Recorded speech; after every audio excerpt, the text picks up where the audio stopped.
салом тамошобинони гиромӣ, хулосаи хабарҳои муҳими 7 феврали тоҷикистонро аз пойгоҳи хабарии бомдод бароятон пешкаш мекунем. шурӯъ мекунем аз як нигоҳи кӯтоҳ ба сархати хабари муҳими рӯз дар ин барнома. агар моро ҳабс кунанд, даъво намекунем. забонхатгирӣ аз сокинони хоруғ. ширинкори шинохта Аловиддин Абдуллозода ба зиндагӣ падруд гуфт. ҳунарпешаи рӯз барои қатли ҷавони тоҷик ҳамагӣ 1 солу 5 моҳ шишто озод шуд.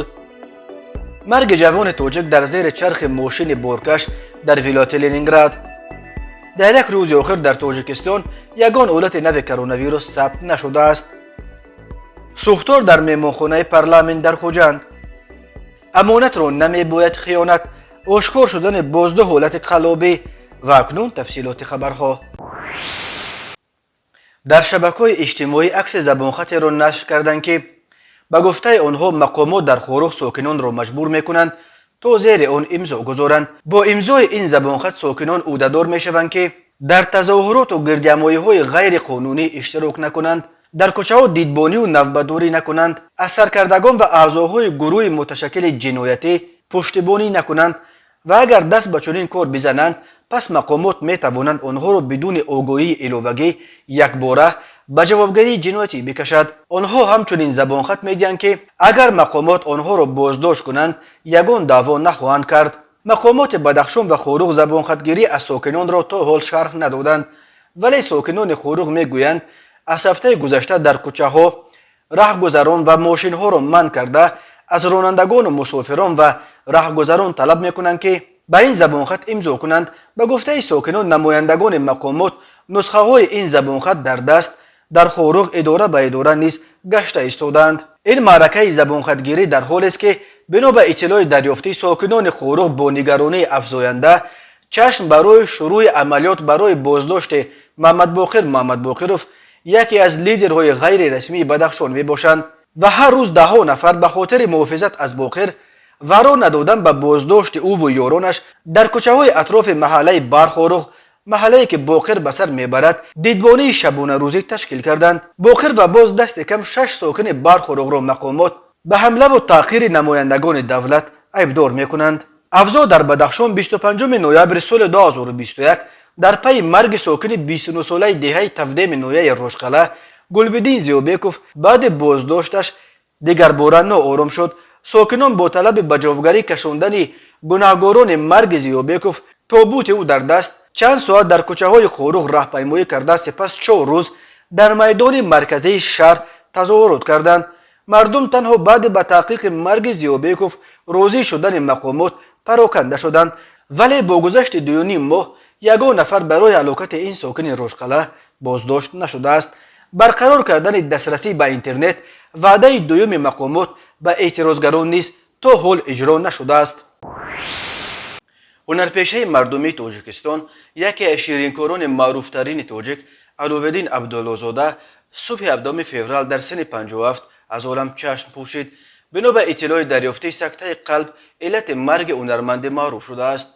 носирҷон Маъмурзода, сардабири нашрияи Хатлон, марги Аловиддин Абдуллозодаро чӣ хабари ҷонгудозе ва боварнокарданӣ номид. бино ба иттилои Носирҷон Маъмурзода, намози ҷанозаи Аловиддин Абдуллозода вақти намози аср дар шаҳри Бохтар, кӯчаи Абдуллоев баргузор мешавад.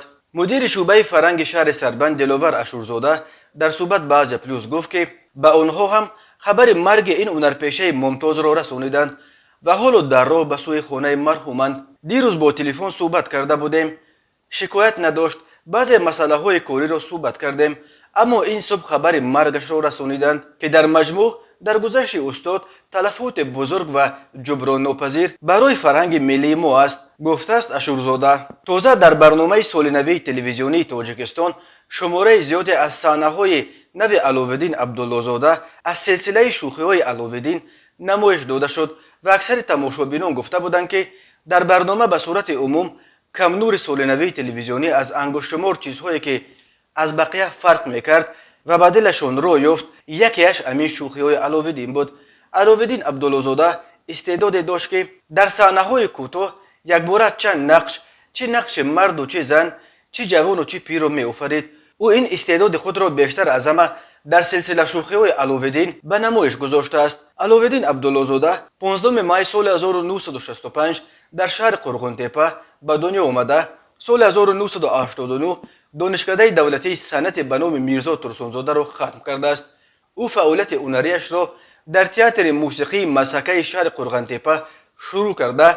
در این مؤسسه هنری همچون هنرپیشه و کارگردان هنرنمایی کرده است. علاوالدین عبدالله‌زاده چند سال مدیر تئاتر شهر بختر و سالهای اخیر مدیر ریاست فرهنگ ولایت ختلان بود. او سال 2006 به عنوان هنرپیشه شایسته تاجیکستان و سال 2013 به عنوان هنرپیشه خلقی تاجیکستان سزاوار شده است. بنا به اطلاع سامانه مخصوص وزارت تندرستی تاجیکستان، دوام روز 16 فوریه در جمهوری یگان حالت نو گرفتاری شهروندان به کرونا ویروس نو کووید 19 ثبت نشده. شماره نفرانی که تا شام 15 فوریه در تاجیکستان در شرایط خانه و بیمارستان از کرونا ویروس تبابت می گرفتند نیز به تغییر 12 نفر باقی مانده است. از 12 ژانویه به این طرف این بار اول است که در تاجیکستان دوام یک شبانه روز یگان حالت نو گرفتاری به کرونا ویروس ثبت نمی شود. یک روز قبل 15 فوریه در تاجیکستان 3 حالت نو سرایت کرونا ویروس ثبت شده بود. بنا به آمار رسمی وزارت از آغاز پاندمی تا 16 فوریه شماره عمومی گرفتار شدگان به کرونا ویروس در تاجیکستان به 17385 نفر رسیده. از این شمار 17249 نفر یا 99.2% از جمع سرایت شده ها شفا یافتند، ولی 124 نفر متاسفانه فوتیدند. از 21 ژانویه به این طرف در کشور در عموم 290 حالت سرایت کرونا ویروس رسما ثبت شده. خوشبختانه یگان حالت مرگ از ویروس به قید گرفته نشده است، ولی منتقدان میگویند شماره واقعی قربانیان کرونا ویروس نظر بر ارقام رسمی خیلی بیشتر است. هنوز سال 2020 در شبکه‌های اجتماعی رویخط بیش از 400 شهروند تاجیکستان نشر شده بود که گفته میشد به علت کرونا ویروس وفات کردند. همینطور ده‌ها تن از زادگان تاجیکستان در کشورهای دیگر اساساً در روسیه قربانی کرونا ویروس شدند. تماشابینان عزیز، یادآور می‌شویم خلاصه مهمترین اخبار تاجیکستان را از پایگاه خبری بامداد تماشا دارید. برنامه را ادامه می‌دهیم. خدمات مشترک مطبوعات دادگاه سنت پترزبورگ در تلگرام کانالش خبر داد که روز 16 فوریه سال 2020 دادگاه نویه واسیلی استروفسکی شهر پترزبورگ عیبنامه هنرپیشه 55 ساله زاده تومسک یوری یانوفسکی را که بر اساس قسم یکم ماده 150 کودکس جنایتی روسیه به کشتار خانم یک جوان ترانسگندر از تاجیکستان عیبدار میشد، به قسم یکم ماده 108 یعنی بیرون رفتن از حد محافظت از خود عوض کرده یانکوفسکی را به همگی 1 سال و 10 ماه زندان نظامش عمومی محکوم کرده است. با نظرداشت مهلت در حبس به سر برده یانوفسکی، دادگاه او را بدون تأخیر در همان تالار دادگاه از حبس آزاد کرده است. یانوفسکی ادعا داشت که گویا آن جوان میخواست به او داروی خوب خورانده چیز و چاره‌اش را بدزدد. به این ترتیب این هنرپیشه روس برای کشتن آن جوان تاجیک همگی 1 سال و 5 ماه شست و به آزادی برآمد. آن جوان را در بین ترانسگندرهای پترزبورگ با لقب تمارا می شناختند. اداره بامداد نام و نسب و از کجا بودن آن جوان کشته شده را می داند، ولی به دلایل اخلاقی از نشرش خودداری می کند. خدمات مشترک مطبوعات دادگاه سنت پترزبورگ در شرح این پرونده نوشته است از ساعت 12 شب 12 ژانویه سال 2020 تا ساعت 11 روز 13 ژانویه سال 2020 در طول 11 ساعت یانکوفسکی در یک منزل در بنای رقم 60 در کوچه سوئیل مکارو شهر پترزبورگ قرار داشته در حالت مستی در زمینه خصومت شخصی بخه برقصدانه با استفاده از آلات خلنده و برنده به گردن خه 2 ضربه و به تنش 1 ضربه دیگر زده است. در نتیجه خه در دوره از 13 ژانویه تا 15 اپریل سال 2020 در جای حادثه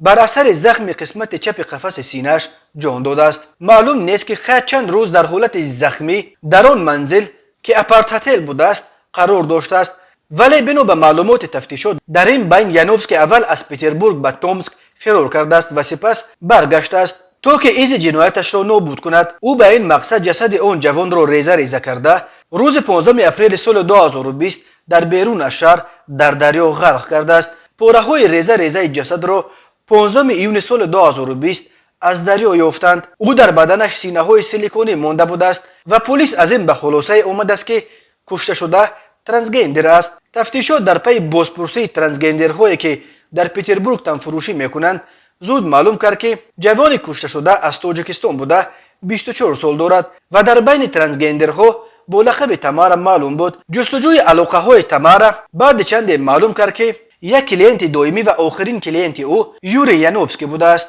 یانوفسکی را که نیز از اقلیت های جنسی پتربورگ بود 23 سپتامبر سال 2020 دستگیر کردند.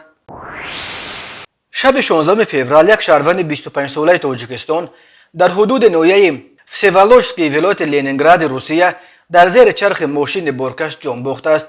بنا به گزارش رسانه‌های محلی، راننده ماشین بارکش پرچپدار تمغه والو ساکن 48 ساله جمهوری داغستان هنگام حرکت در داخل دهه توکاری در بین خانه‌ها از عهده اداره ماشین نبرآمده یک پیاده‌گر را پخش کرده است. پیاده‌گر به علت جراحت وزنین جسمانی در جای صدمه جان داده است. گفته می شود قربانی صدمه یک مهاجر جوان از تاجیکستان بود که همگی 25 سال داشته ماه می سال 2021 برای مردکاری به روسیه آمده بود. دهه توکاری در فاصله همگی 8 کیلومتر از کناره‌های شرقی شهر سنت پتربورگ و در فاصله 17 کیلومتر از مرکز این شهر جایگیر شده در سال آخر به یک مکان عمده بنیاد کاتج‌های بیرون شهری برای ساکنان پتربورگ تبدیل یافته است.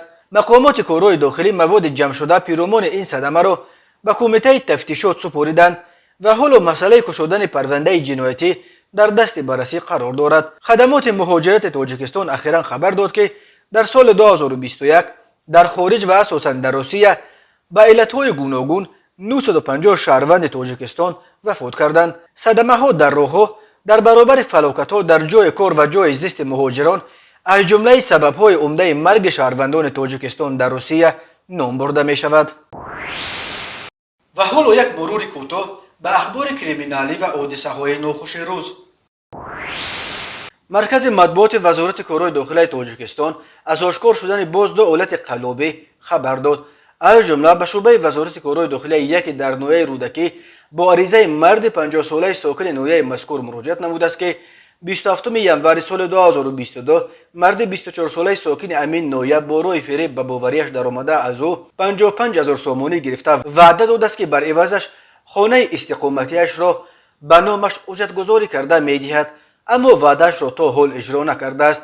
همزمان به شعبه وزارت کارهای داخلی یک در ناحیه فردوسی با عریضه مرد 79 ساله ساکن ناحیه کوشانیان مراجعت نموده است که آخرای سال 2014 مرد 46 ساله ساکن پایتخت با روی فریب به باوریش در آمده برای فروش زمین نزد افلیگی از او $10,000 امریکایی گرفته مبلغ‌های گرفته شده را به منفعت شخصیش صرف نموده است. اوید به این حالت تفتیشات ادامه دارد. وقتهای آخر مقامات میلیشیای تاجیکستان قریب هر روز درباره آشکار شدن حالت‌های نو به نو قلابی خبر میدهند. جامعه شناسان میگویند افت ارزش‌های سنتی باعث افزایش حالت‌های فریب دادن یکدیگر و خیانت به امانت شده است. روحانیان تاجیک این را به ضعیف شدن ایمان مردم نیز بستگی می‌دهند. در اینترنت ویدیوی سوختار در مهمانخانه پارلمانت در شهر خوجند نشر شد. گفته می شود که سوختار روز 16 فوریه ساعت 15:50 سر زده است، ولی دامنه آن بزرگ نبود و همگی دو ماشین سوختار نشانی توانستند آن را زود خاموش کنند. مساحت سوختار یگان 8 متر مربع بود. گفتم به خبرگزاری سپوتنیک در خدمات سوختار نشانی ولایتی سوخت. سبب حادثه را باید گروه کاری تحقیق کند، ولی بنا به فرضیه مقدماتی سبب سوختار می توانست دستگاه‌های موسیقی در کاوه‌خانه نزد مهمانخانه پارلمانت باشد. مجمع مهمانخانه بین المللی پارلمانت عبارت از 4 آشیانه و تاخانه 29 مارس سال 2018 در حضور پرزیدنت تاجیکستان امامعلی رحمان به استفاده داده شد. این مهمانخانه در میدان 1 هکتار در کوچه سیردریا در ساحل دریا قامت افروخته است. لایحه مهمانخانه مذکور از جانب جمعیت دارای مسئولیتش محدود شهرآفر تهیه شده. پیمانکار آن کوپراتیو تجارتی پیروز بود.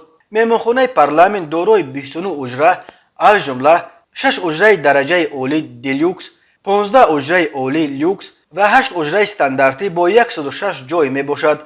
خدمات مطبوعات پرزیدنت اون وقت خبر داد که انشاءات مذکور از جانب صاحبکار وطنی با جلب سرمایه تاجیکستان، جمهوری مردمی چین و قرقیزستان در مدت 5 سال بنیاد کرده شده است. اما منابع آگاه میگویند صاحب اساسی پارلمان داماد سروزیر تاجیکستان قوخی رسولزاده است. درباره او همین قدر معلوم است که پیش آوازخوان بود و امروی جانبک مرادوف در گروه بالا و وزیر هنرنمایی میکرد. در اول سال جاری در خوجند کاوهخانه مشهور نسیم بهار و در دوشنبه طربخانه نیز خیلی مشهور یکسرای دچار سوختار شده بودند. قرار است یکسرای الکی در اول ماه مارت سال جاری با دیزاین و آرایش کاملا دیگر از نو به فعالیت خود سر کند. تماشابینان عزیز و گرامی، این بود مرور به خلاصه چند خبر مهم امروز تاجیکستان. خبر و گزارش های بیشتر از تاجیکستان و درباره تاجیکستان و اطراف آن را در سامانه پایگاه خبری بامداد در این نشانه پیگیری نمایید: www.bomdad.com. خوش باشید.